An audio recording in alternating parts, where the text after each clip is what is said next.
بسم اللہ الرحمن الرحیم الحمد للہ رب العالمین والصلاة والسلام علی خاتم النبیین سیدنا وحید صلی اللہ علیہ وسلم۔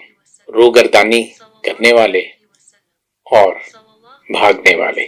حضرت ابن عباس رضی اللہ عنہ سے روایت ہے کہ رسول محترم صلی اللہ علیہ وسلم نے فرمایا، تورات میں میرا نام آحید رکھا گیا کیونکہ میں اپنی امت کو پکڑ پکڑ کر جہنم سے دور رکھنے والا ہوں۔ آپ کا یہ اسم گرامی اس لیے رکھا گیا کہ آپ صلی اللہ علیہ وسلم نے وقار کے ساتھ کفر کے راستے کو معدول کیا اور لوگوں کو راہ حق بتلائی۔ وما توفیقی الا